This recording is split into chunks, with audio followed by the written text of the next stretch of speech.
nation, your province, your southern Alberta.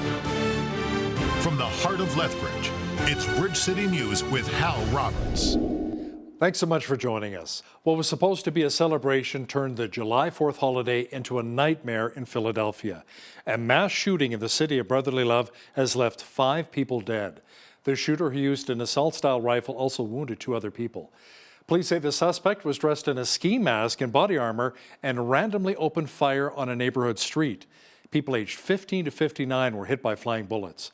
Sources say the suspect is 40-year-old Kim Brady Carricker, who lives just a few blocks away from the shooting scene.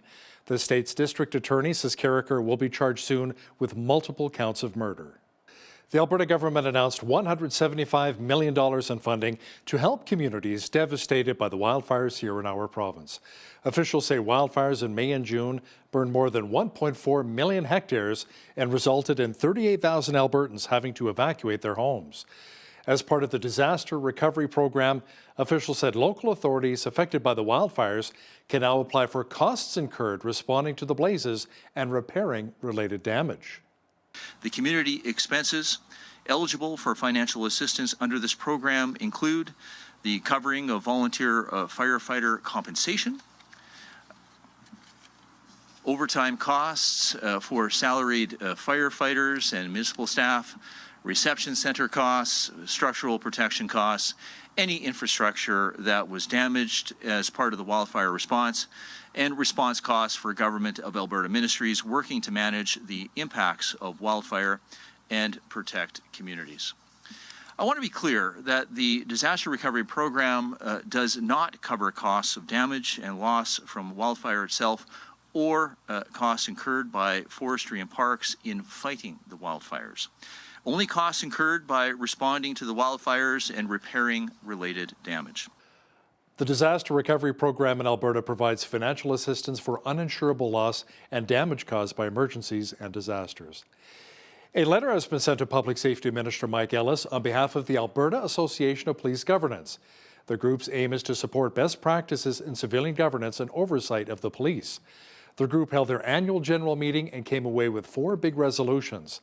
They include funding that is needed for body-worn camera programs, a provincial mandate to collect race-based data, an oversight systems review between ACERT and the Alberta Crown Prosecution Service, and bail reform to enhance community safety. Officials say that resolution was provided to the federal government.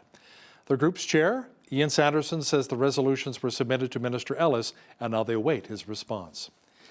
A violent tornado left a trail of destruction behind through a rural area near Didsbury in central Alberta. Emergency officials say the twister was around 2 kilometers wide and traveled around 30 kilometers an hour. Fortunately, there weren't any injuries, but livestock were killed, including at least 10 head of cattle. Police say 14 homes were impacted by the tornado, of which 5 were completely destroyed. Heavy farm equipment was tossed around like toys, and the winds were so powerful that they stripped metal from a large number of buildings. Locals also say the storm brought hail the size of golf and tennis balls. Saturday's extreme weather followed multiple days of hot temperatures and unsettled conditions for southern Alberta. Heat and storm warnings were issued for a number of areas of the province over the weekend.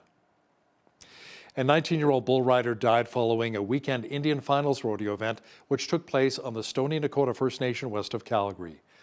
Organizers say Seth Salto, who is from Masquachese, was following in his grandfather Marcel's footsteps as a bull rider.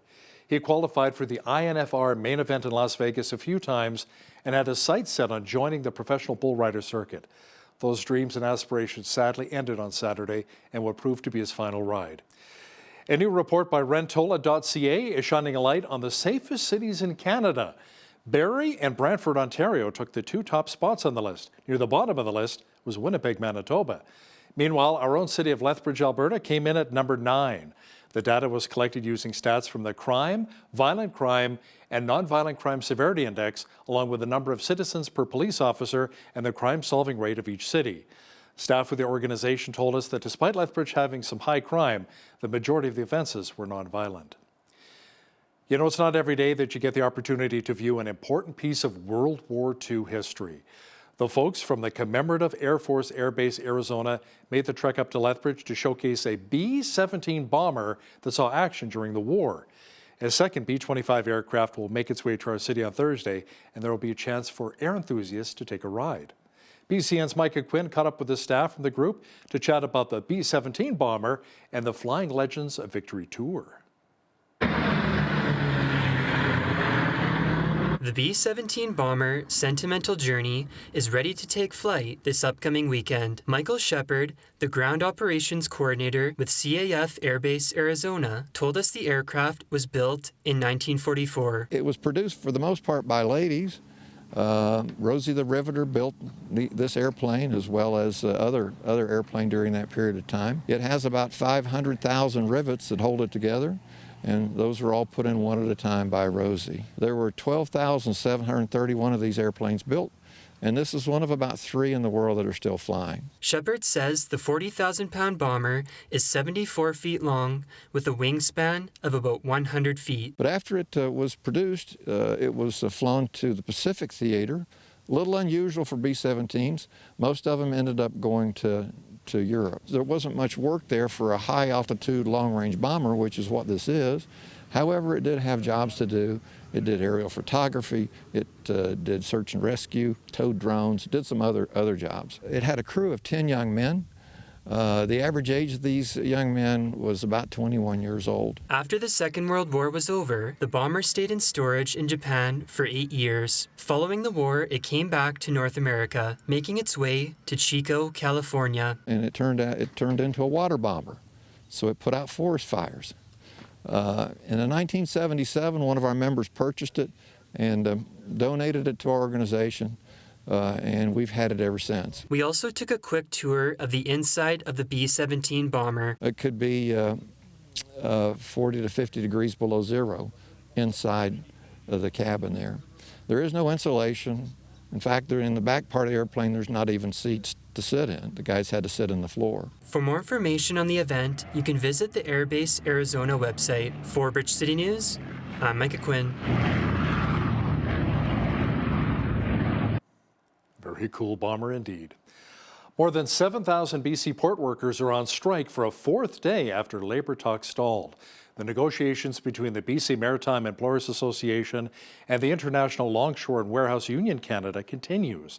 The association, however, says it doesn't think more bargaining will produce a deal.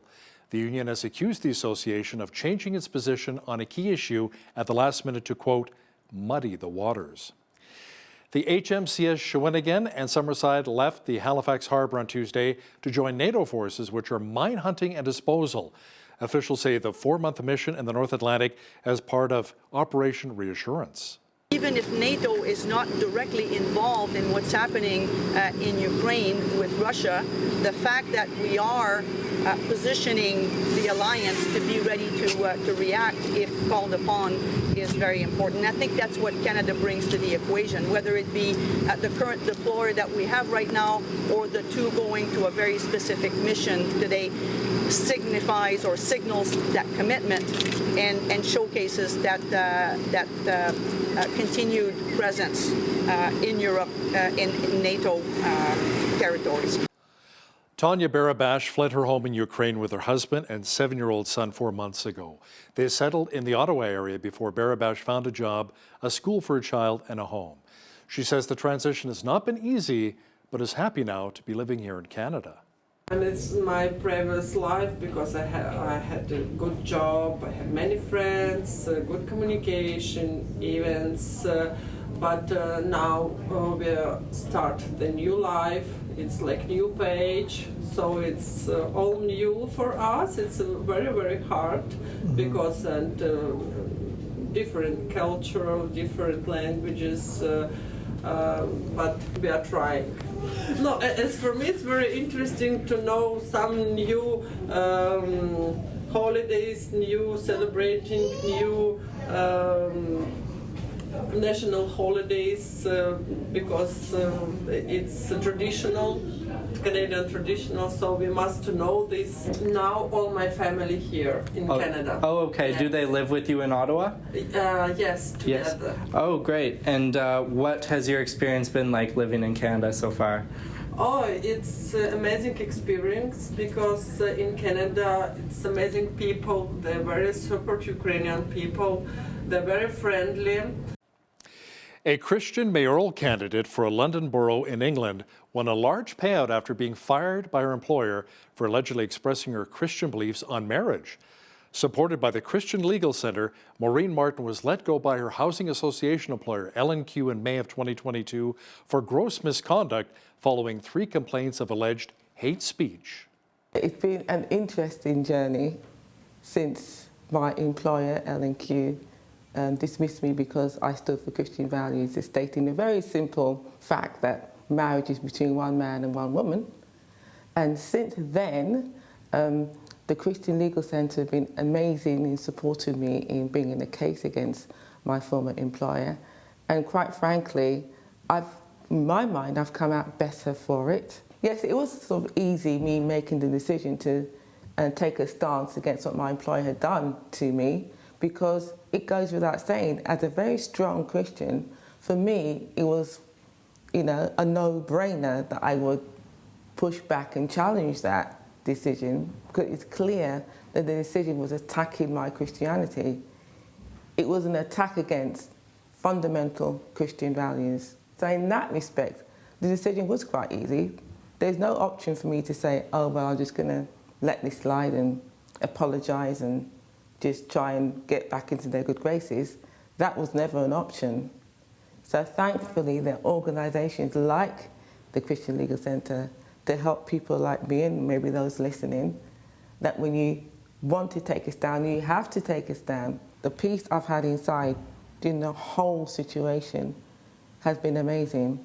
And in fact, a few days before I got the call from HR, God gave me a scripture verse as I was waking up one morning. It was, and God gave Pharaoh an answer of peace. When Joseph was giving Pharaoh the answer to his dream, and God will give Pharaoh an answer of peace. I didn't understand what it meant at the time, but of course a few days later, I understood exactly what he was saying. You'll have an answer of peace throughout this whole situation. And I have had that peace throughout the whole case. Getting a good night's rest is key to living a happy and healthy lifestyle. That's according to sleep and insomnia expert Lana Walsh. Walsh says when it comes to insomnia, it's very important to create a routine to help retrain your brain. So the first thing is to pick a bedtime and stick to it. And then give yourself a routine of things that you do before bed that you do every time you go to bed. Because your brain craves that routine, and it will start to learn, just like we learned how not to sleep, it will learn over time that, okay, this is the pattern that we follow before we go to sleep. I just need lots of sleep. That's my thing. Make sure you catch the full interview with the Lethbridge insomnia and sleep expert Lana Walsh and BCN's Naveen Day coming up later in our broadcast. Well, we had kind of a mixed bag today weather-wise, and that trend will continue for the short term. Full weather details are on deck.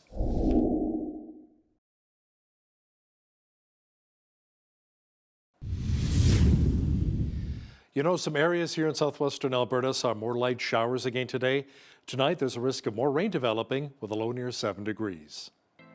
Wednesday, there's a chance of a thundershower developing with a high near 25. Thursday, the clouds should clear out and we should see a high near 28. Even warmer under a partly cloudy sky on Friday with a high near 28 once again. Overcast and a cooler 22 degrees on Saturday. Sunday, expect a mixture of sun and cloud and a high near 29. Even hotter on Monday with a high expected near 31 degrees. Now, the average high for this time of year is 25 degrees with an average low of 10. The record high was 38 degrees set back in 2001, and the record low was 2 degrees in 1999. The sun rose at 5:30 and set at 9:41. Let's see how the rest of Canada is shaping up for Wednesday. It should be mainly sunny and 28 degrees in Victoria. Sunshine and 26 is on tap for Vancouver. Expect light showers and 25 degrees for Edmonton. Rain and 24 degrees for Calgary. There should be lots of sunshine and 22 degrees for Regina on Wednesday. And mainly clear sky and 24 for Saskatoon. Partly cloudy and 20 degrees for Winnipeg. In the central part of the country, Toronto had a heat warning today. Tomorrow, a chance of showers developing and a high near 31. Ottawa also had a heat warning today. Tomorrow, rain developing with a high of 32. Expect just a few clouds in Montreal with a high near 31 degrees on Wednesday. In Atlantic Canada, there's a good chance of showers developing and a high of 26 for Fredericton. Rain and 23 is on tap for Halifax. Showers and 20 degrees for Charlottetown. And in St. John's, Newfoundland, Expect periods of rain or drizzle with a high near 23 degrees on Wednesday. A report by a commercial real estate firm says Canada's national office vacancy rate rose to 18.1% in the second quarter. That is up from 17.7% in the first quarter. Officials from CBRE say the Q2 figure was the highest level since the first quarter of 1994, when it was up 18.6%. Downtown vacancies inched higher in all major centres except for Calgary and the Waterloo region. The firm says Canadian office markets are grappling with the threat of a recession, interest rate hikes, and tenants reducing size of their spaces and new supply of office space. Meta is launching a new app called Threads, which appears to mimic Twitter. It is a direct challenge to the social media platform owned by billionaire Elon Musk. A listing for Meta's app appeared on Apple's App Store, indicating it would debut as early as Thursday.